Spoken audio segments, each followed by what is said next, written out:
I would like to do the head twist clip to YouTube Miguel. Great show, man. Salute to you, good brother. Salute to you. Damon, salute, bro. Man, did y'all know that Sugar Hill was in his camp? So things are making sense. What happened to, I taught him how to turn his punches. You know, he should be getting more knockouts. Huh? He had to turn it. The elbow got to be up here when he throws a hook. He got to turn the punches. Yeah, well, Bacoli was turning punches. But more on that tomorrow, because I'm not done with that. Because that's what the show's going to be about tomorrow. That's what the show's going to be about tomorrow. Because his camp failed him.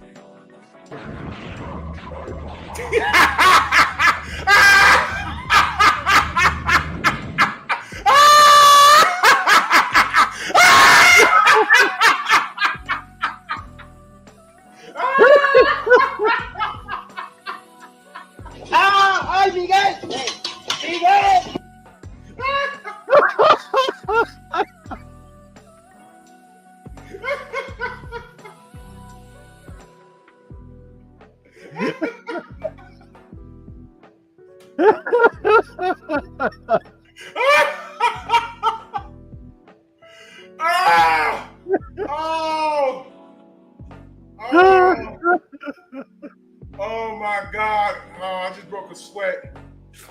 Yo, I can't, bro. Oh man. Oh, chill. Oh my God.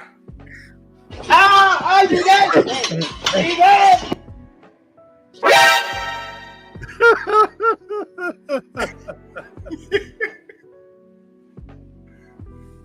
That's especially for Jimmy Bernard. Yo, play that one more time. Play that one more time.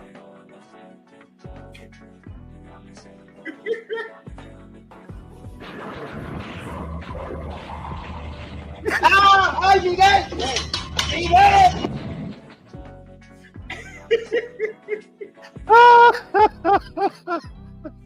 He twisted his inch all the way around.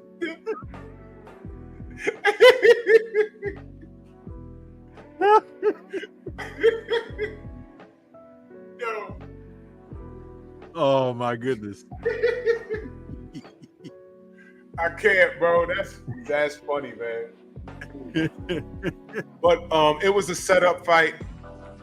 Tay Jones was the one saying it too. Tay was like, yo, they don't know. And you know what? It makes you wonder. It makes you wonder. Did his team really care about him? Do you think? And then here's why I pointed out Sugar Hill. Y'all know how I feel about him. But here's why I pointed out about Sugar Hill. Sugar Hill was over there with Tyson Fury. He knows all of those guys. He knows those guys. He knows what's going on. You mean to tell me when Sugar Hill was in his camp and they brought Bacoli, they said, yo, Turk out a Sheik, automatically you see dollar signs. This is retirement money. And I don't know what he made, but it may have been his biggest payday. And they said, okay, well, who's the guy? Martin Bacoli. Oh, man, you got this. And Sugar Hill's probably in the back like, y'all gonna take that? Okay, I'll hang around, but this is how much I want. So Sugar Hill is probably satisfied with his payday. Very satisfied. Mr. Sugar Hill, we don't have to take our shirts off to have a good time. Man. We don't have to take our clothes off to have a good time. Man, that's a fail. Sugar didn't tell him, yo, man, you sure you ready for this? Because maybe he thought that Jared had the talent to do it. Bro, there's no way. Now, mind you, Sugar Hill's supposed to be this boxing mind, right? He was supposed to step in and say, don't take this fight, bro. Don't do that. Do not do that. Let's just ride this Ohio wave and maybe we could sneak in a Usyk fight. I could take you losing that because there's a potential you can get some belts. But this guy right here, I'm telling y'all, they set Jared back because he comes back to do what? Against who right now? Listen. And we don't Sounds know what awfully familiar, doesn't it? Them guys from the crunk, huh? Since Emmanuel is not here, what they doing, huh? Did we not see something like this, huh? Remember the COVID shutdown? Who were a part of that? Sugar Hill, Jared. And wait, hold on. The universe is 360. Like degrees. you said, karma is a MF, ain't it? Wait a minute, Stormy. Wasn't the news that we heard was that they shut down camp because Jared was tearing up Fury? And then when people were asking him, bro, you got COVID? He was like, no, and he's making all these faces. But I'll touch on that tomorrow. But wait a minute. Jared should know who Bacoli is too, now that I think about it. He's supposed to know this stuff. How about this? Remember when they were talking about Jared was having his way with Fury and all of that? Yeah. What if, because there are stories that come out of the gym all the time about, somebody get leaked or whatever, but, somebody got the better of somebody. Stuff like that has always happened. However, what if the stories that were getting back to us about Jared having his way and making his way wasn't really true? It's a possibility. Maybe they were saying that because they were trying to build his confidence up. Maybe he was over there really getting his ass whooped. Huh? It's a possibility. Yeah, because I'm going to say that simply for the reason of what you and I have seen of him in his own matches don't match what they've been saying about him. Don't, man. It doesn't. Don't. Now, listen, we wouldn't be saying this. Let me tell y'all something. If the Charles Martin fight never happened, I'd still be saying, hey, man, he ain't been tested. But the reality is he is. Charles Martin tested him, y'all. And to me, although he got the nod, I'm looking at that fight like, yo, if Martin had a 2-month camp and was in shape, he'd have whooped Jared's behind, y'all. He'd have whooped his behind. He'd have whooped on him. So, more on Jared tomorrow. This was his first field test and he failed miserably. There was no part of this fight that he won, man. I mean, Bacoli was in there looking like a prime George Foreman. Jeez Louise. Crazy stuff. And, he's out there joking with Eddie Hearn. I got some clips I'm going to put up for tomorrow. I'm like, okay, all right, Eddie they smiling in your face. He done smiled in his face and said, okay, yep. Put your ass right in there with Bacoli. Man, goodness, man, he's done. Well, let's go to the main event.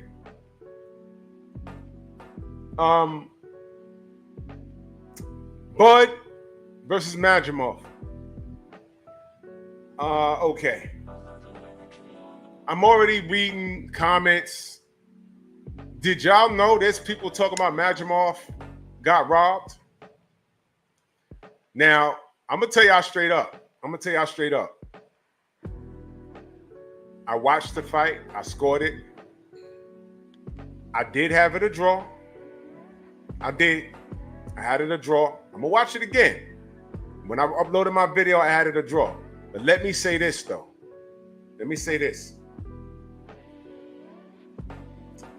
I think that was another trap fight they set for Bud. They tried to get Bud, y'all. They really did. I did have it a draw. But all close fights aren't robberies. And I'm just going to go ahead and tell y'all this, man. If it's a black fighter and I call it a draw, I'm just going to say tie goes to the runner like in baseball. I'm just going to say Bud won. You know what? Let's just say that. Bud won. How about that? They got it right. When I put up my video last night, I said, man, I had it a draw. You know what? But I'm going to stop doing that. Because I'm reading these comments on these various posts. They're saying they got robbed. They're saying Madrimov got robbed. No, he didn't. Yo, why is every time a black fighter has a close fight, they automatically assume the other guy won? It's a close fight. He lost. So since it's like that, when I feel it's a draw, I'm just gonna say that the black fighter won. I'm on record saying that. I don't care. I don't care. We got to do everything. We gotta do rematches. Floyd Mayweather is the A side for the last decade. He had to run it back with Castillo. Had to run it back with Chino Maidana. Stop this crap, man. So last night I uploaded the video. I did score the draw. But nah, F that. Now I'm saying Bud won. Because I'm reading these comments and it makes me sick, man. Now Majimov, he fought the best fight that he could fight. Exactly, Brown. Exactly. His feet, he didn't stay still. He had like a herky-jerky style. He was in shape. He was a little bulky. LBZ, what up? He was a little bulky. But here's the problem. Muscles don't win you a fight. Case in point, Bacoli has a dad body. Jared Anderson's built like an athlete. A Division I athlete at that.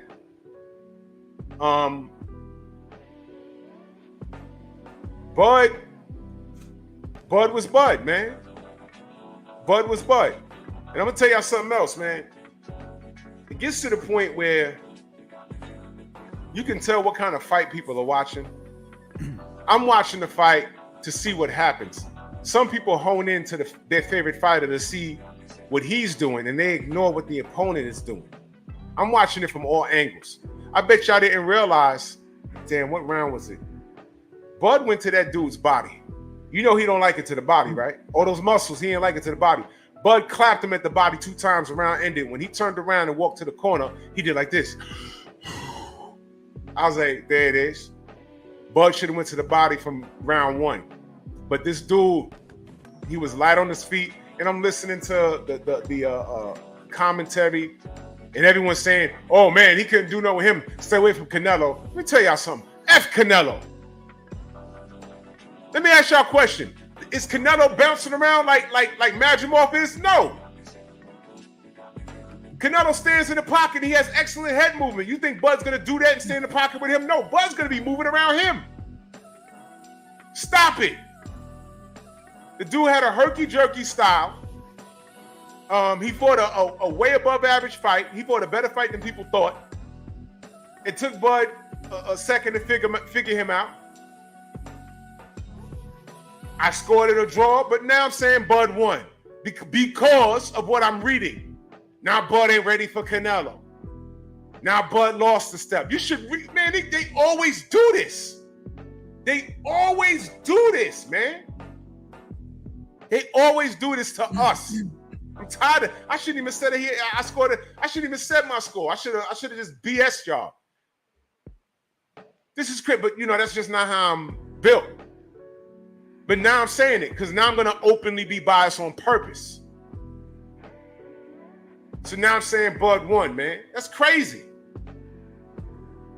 That guy had a very annoying style. He's what you call a spoiler. Bud couldn't catch up to him the way he could, but you know, he was throwing straights. He was catching Bud in a few good shots. Bud took him well. In fact, Bud hurt him like 3 times during the fight. Bud was never hurt. Bud hurt him. But I'm just so sick of the crap, man.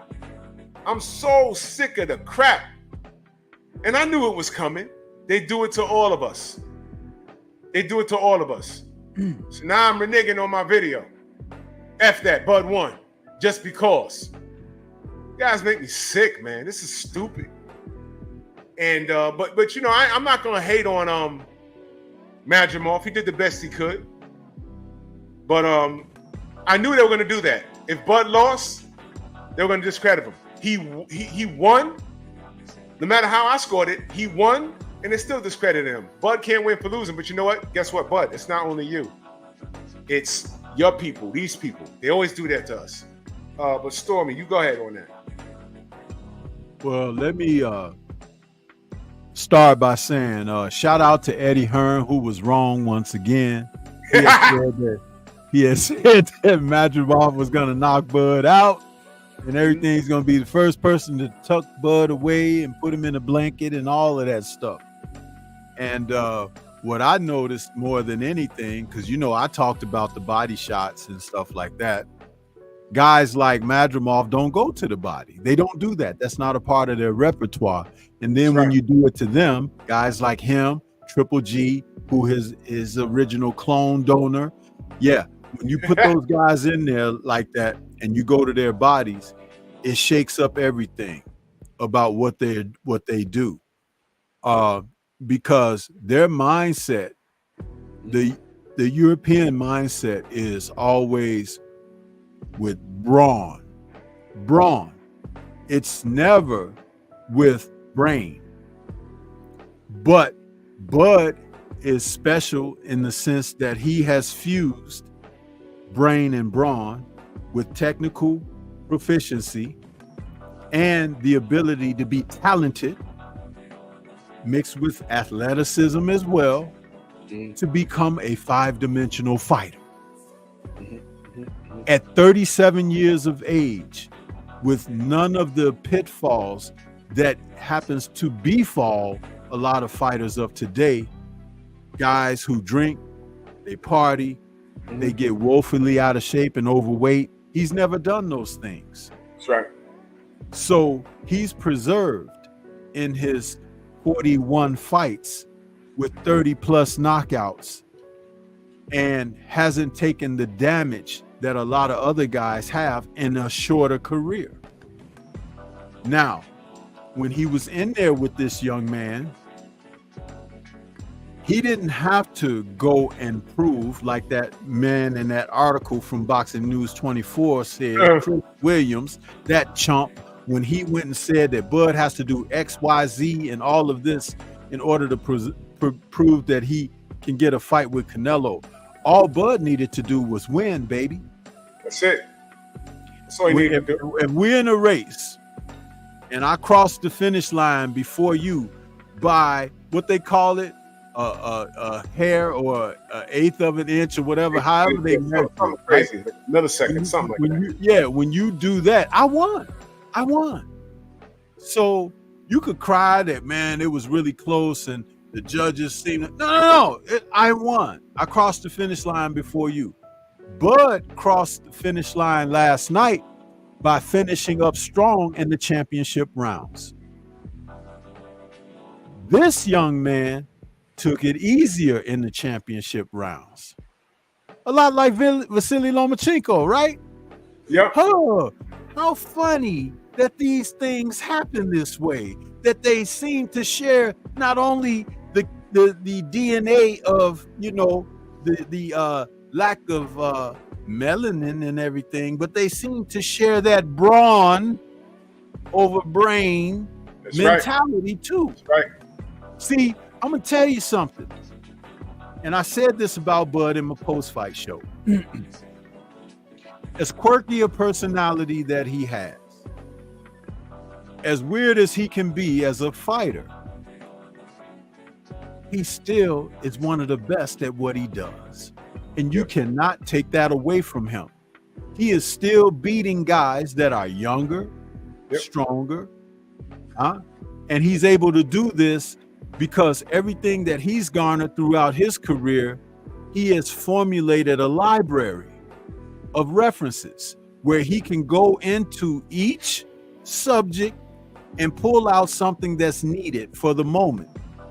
Last night, he did it in the first round. Now, I'm going to tell you, I was asked this by Abel Mahari on the show earlier today to call in.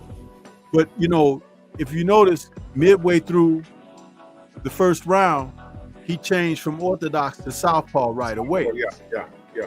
Do you know why he did that? No. Okay, I'm going to tell you why he did it. Now, some people were saying that maybe he should have given Madrimov a different look late in the fight because that was something that he had did early, and maybe going back to that would have been, another change that Madrimov wouldn't have been ready for. No.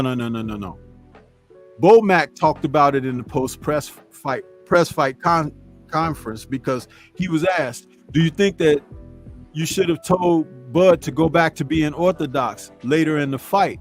And Bomac said no. He went to the southpaw position because he felt he was going to be, in a better place being as southpaw. And he's like, I feel like if I would have said something like that to him, it could have thrown him off. And have him do something that he didn't want to do or be uncomfortable doing, then that would be, a disruptive element in the game plan that they had for what they wanted to do. But I'm going to tell you why he changed. He changed because Madrimov's jab was fast enough to get home. Do you remember he went about 4 rounds with Kell Brook before he started switching up on Kell Brook? Yeah. And then he caught Kell Brook, and then the fight was over pretty much like that. But against Madrimov, who had good feet, and they trained to box with Bud, use feints and everything. And so when he changed to southpaw, that made Madrimov have to do something that Bud could be more familiar with, fighting an orthodox fighter. Now understand, Madrimov has been known to turn southpaw himself, but he never did it, did he? No. Do you know why he didn't do it? Because Bud is the master. He is the pupil. And he didn't have enough experience in there with a man of experience. So what he had to do was slow the fight down, even though he was the younger and maybe even fresher, quicker guy. He had to slow it down to the point where I got to feint him and try to get him offset through that type of broken rhythm to be able to do what I want to do. But what he didn't anticipate was that Bud is not a gambler. Right. He's a high stakes player. A high stakes player will wait for opportunities to present themselves because they always will. And what opened up for him? The body punches. Yep. When the body punches opened up and he didn't respond well or in kind to them, Bud already knew he had his ace in the hole with the body shots. Now, what Bomac could have reminded him of is drop a few more of those in there, getting toward the end of each round or earlier in the round when the round first begins, to do it simply because that's going to offset him. Remember, the guy with only 10 fights, he hasn't been going the distance with a lot of his opponents. He's been stopping guys.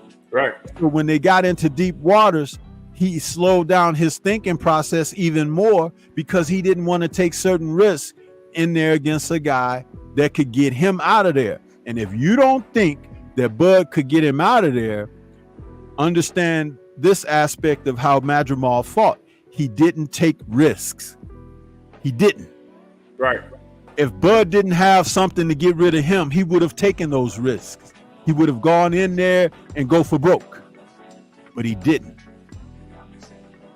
He got hit with a couple of shots during that fight, over the course of the fight, that made him rethink some shit. No matter what you tell him, he was not going to press beyond what he now thought of as an imminent threat.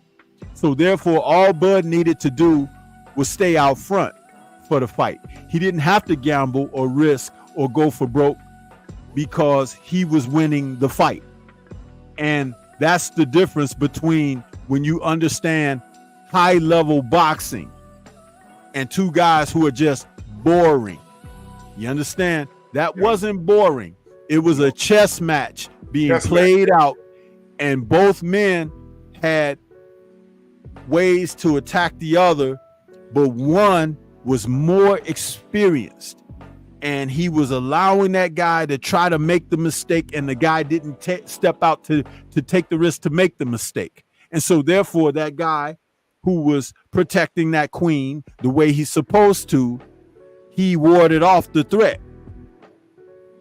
and he basically, I won't say coasted into victory, but that's what ended up allowing him to win like he did. And Hearn could get mad all he want and be disappointed in the judging and this and that, but Bud won because the other guy who was the champion didn't really turn the challenge away. He basically let it go to the scorecards, being happy that he didn't get stopped, that he didn't get knocked out. Okay. And then for those who have heard the story about Bud having to change the gloves in the locker room because the gloves that he wanted to use, he had another equipment situation with those gloves. But I'm going to say this about the gloves. Certain fighters like to wear certain kinds of gloves because they like not only how the gloves protect their hands and the padding and things like that, but also when they punch, how they can have more authoritative effect with their punching. The Grant gloves that he used is not the gloves that he likes. He likes to use those Everlast gloves, which are a little bit different.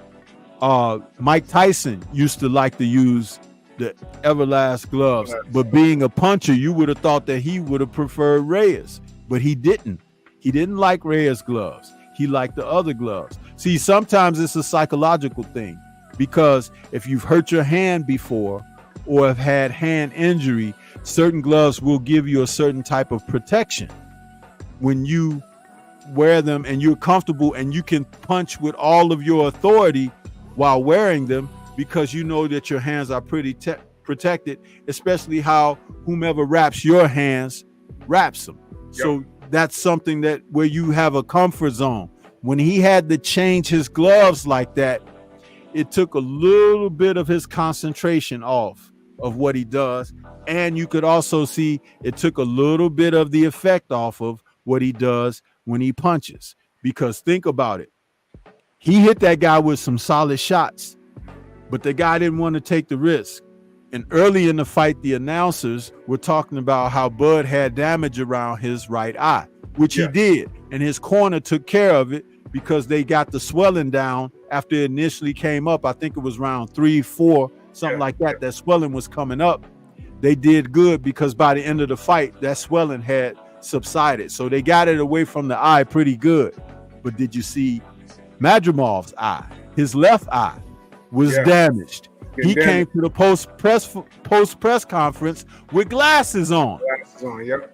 And Ed Hearn had the nerve to talk about and mention during his post-fight comments sitting on the dais, he was trying to talk about, well, you know, we saw that damage around Bud's eye. That was during the fight. But when the post-fight, Bud sat up there, he looked fine, didn't he? But Madrimov, that one that came in there with shades on, hiding the damage around his own eyes. Well, you know, they bruise easy.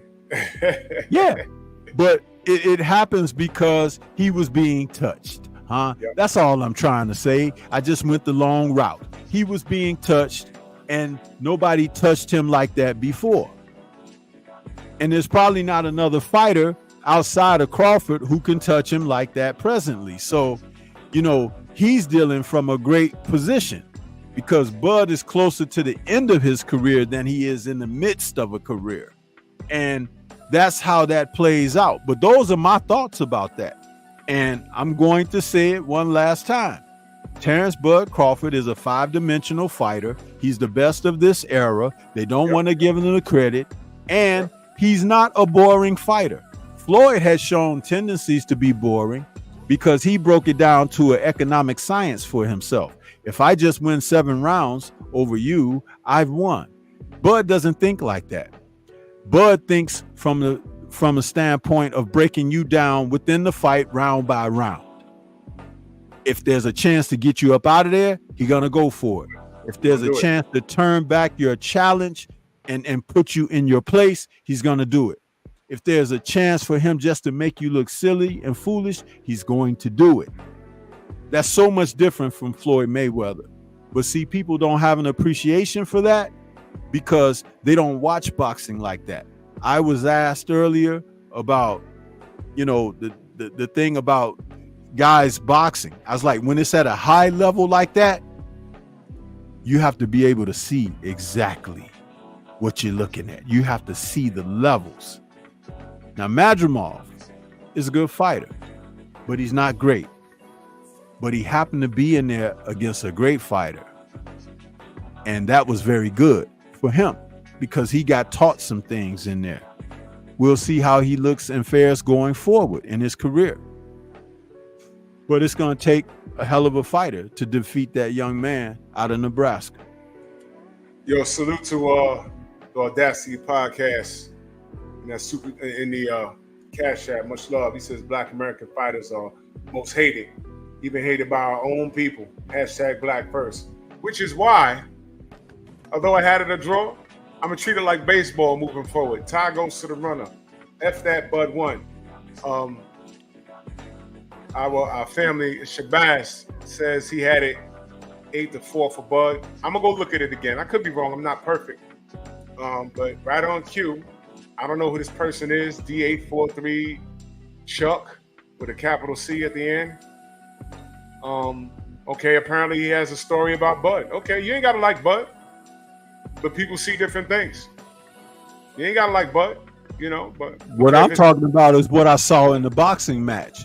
Yep. I didn't go into anything outside the ring or anything like that about being disliking and all of that, because see, that's called compartmentalization, huh? I keep telling you these guys are not well read, and when you're not well read, you do dumb shit and you say dumb shit, but that's okay because there's a seat for you outside of the conversation when you don't understand the nuances of what we bring to what we're doing here. This is not a love fest. This is a boxing conversation and discussion. You see, and it's not done with emotion. It's done with intellect. Try it sometimes. You may find yourself elevated.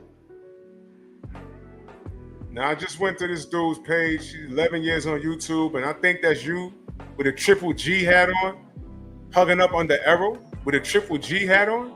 Hugging up under Arrow with a Triple G hat on, hugging up under Arrow with a Triple G. You listen, the jokes literally write themselves, dude. And you're a man of a certain age. Wait a minute, let me go to your page again. See, I gotta do homework on people like this. And why you say that? I had it 8-4 myself for Bud. I had it 8-4. All right, that's cool. I'm gonna go watch it again. Yeah, this is a man of a certain age with a gray beard and all that. And this Bud. Look, I don't know what your problem is with Bud. I don't know what your problem is with Bud, but we in here having a conversation, and you come in here shooting up the stuff. You shooting up the place like those white kids with the trench coats that shot up the students for making fun of them. We come into this conversation and live stream with fully clothed, brother. Don't you come in here with your drawers pulled down, because don't nobody want to see your junk. Okay, come in here correct, or don't come at all, because this is what adults do. What you're doing is very childish, and I am not ashamed or afraid to point out childishness. You see, fella. I don't know how old you are. You got gray on your face, so you're a man of a certain age. But I'll say this: you can't talk about who's getting robbed when you're wearing a damn Triple G hat on, man. Please stop, bro. Now Bud's a cheat. All right, goodbye. Somebody block him. I'm not dealing with that. You know, Bud's a cheat. I'm not even gonna go into the why is he a cheat. I'm not dealing with that, man. All right, first time here. I never saw this dude in my life. It's a real channel, but he's hugged up under Arrow with a Triple G hat on, as if Triple G isn't one of the epitomes of privilege in boxing. You know what I'm saying? He's had close fights. Did anyone tell him to run it back with Derevyanchenko? By the way, Stormy, you ever heard that? Triple G should run it back with Sergey Derevyanchenko. You ever heard that? That don't happen to them. That don't happen to guys like Triple G. That don't happen to guys like Lomachenko. That don't happen to guys like Kovalev. But this guy on his page, don't happen to guys like Teofimo Lopez. It don't. Now, I don't know if this dude's Latino or not, but whatever. He's probably one of those white Latinos. It don't matter. But here's my point, y'all. Here's my point. You see, you got to watch this stuff, okay? He's hugged up with a picture with Errol Spence on his page. Go look at it. But he has on a Triple G hat. And then he was in my chat talking about damn right. Do you see this? Now, I just told you, I scored it a draw. But what I should have said was, F that, Bud won. You see, you heard me say I ain't got to be fair, right? Exhibit A. You see? I don't know, dude. I don't know, dude. But you see why I ain't got to be fair. You see that, right? We've been in here having an educated discussion about boxing, getting everyone, all the winners their props. We broke down what happened and why people lost and everything else. He comes in here and just poops on Bud. But just about 5 months ago, I was the Bud hater. Remember that? I was the Bud hater, right? Allegedly. You see what I'm talking about? Yeah. I could critique. Look, I'll critique my own. Never hated Bud. I just didn't understand his business. I could critique my own, but what I'm not gonna do, I'm not gonna let some dude come in here and do that. We protect our own house. I'll critique my brother and my sister, but I'll be damned if some dude in the street does it. It don't go like that. And I don't care if Bud don't give any of us on interviews. That has nothing to do with nothing. I don't know him. I'll tell you this much. You know who did stop and have a conversation with me? Y'all know Bernie did in Vegas. That was good enough. Bernie cool. That was good enough. Every fighter should need a dude like Bernie in their camp, because Bernie is like Bud's friend for real. Ride or die. You need that. Jared Anderson needs a Bernie. Maybe his friend would have told him, yo, don't take that Bacoli fight. Jared Anderson needed a Bernie in his camp rather than the Sugar Hill, who knew all of those guys in the UK. What, he thought he could coach him past Bacoli? Now look, more on that tomorrow. But you see, we're sitting here minding our business, having a conversation. This dude coming here with a smoking barrel. Bang, bang, bang, bang, bang. For what? Because you hate Bud? What? Well, tell me, he ain't give you an interview? He ain't take a picture with you? Now, mind you, he in there hating on Bud, but he got a picture with Errol Spence with a Triple G hat on. Are y'all paying attention or are y'all just watching? You see what I mean? This is what I'm talking about, y'all. But, you know, it's whatever, man. But I ain't gonna, you know, he can't hijack the show because I got a million wrenches in here for a reason. So it is what it is. He's never made content. I just went to his channel. He's never made content, but allow me to be the reason why you make content. You could drag my name and go to other channels and bring my name up and see how many haters I got. I'm very popular. And you can go delete yourself and do the Lord's work. You know what I'm saying? You get that 6 RP226, that Smith & Wesson, that Glock 19, play Russian roulette with a semi-automatic weapon, put it in your mouth and do the Lord's work. Don't come in here with that. We don't deal with that. So anyway, Stormy, let them know how they can find you, man. And everybody can find me right here on YouTube. Stormy B-Man is the channel. And that's Stormy B-Man, which is in all caps, but there's absolutely, positively no cap with the channel. Yeah. Link will be in the chat. Yeah, make sure y'all like and subscribe, man. And I don't know, maybe Miguel sent that guy. Because, you know, they can make. Or maybe he was Miguel. Maybe that was Miguel. You know, they can make up a YouTube channel and tell you that they've been around for 11 years, 12 years, 20 years. I swear to God, back in the day, I said, how does this guy have a channel? And it says he's been a YouTube member for 17 years, and YouTube ain't been around that long. And this was 10 years ago.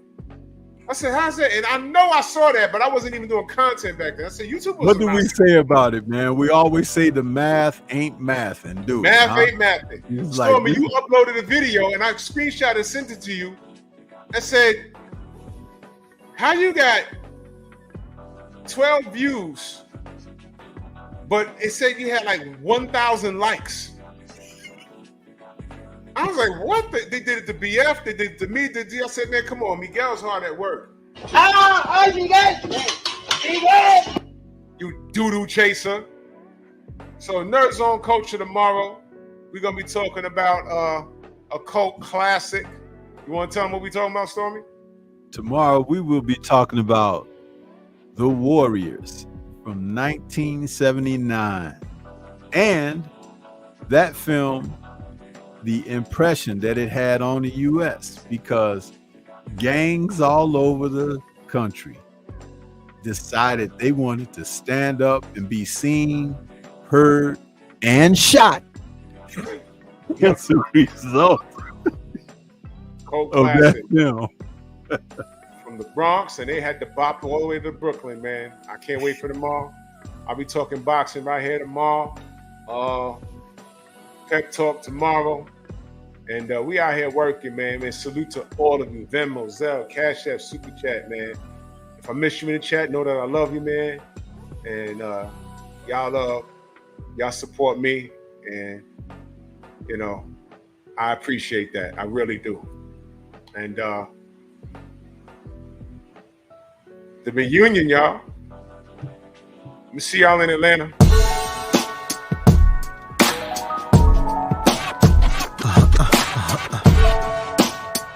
Yeah. Zooming through the skies to infinity and beyond, no idea where I'm finna be. Can only hold out for hope of safe landings, but it's in. I'm gonna take what I'm handed. They gawking up at the sky like, damn. It's a bird, it's a plane, oh my god, it's a being up this high. It was always the plan. At the end of the day, it's just me and my gang. It's just me and my gang. At the end of the day, it's just me and my gang. Simple syllabic sonics written about the subject. Supersonic speed, the way people get on it. Sick of infinitesimal problems, slipping through cracks of my conscience. If this beat was a prison, then I'm a convict. I leave the tracks. I catch y'all, man. Bronx on deck. Move! Why are you gay? Who says I'm gay? You are gay.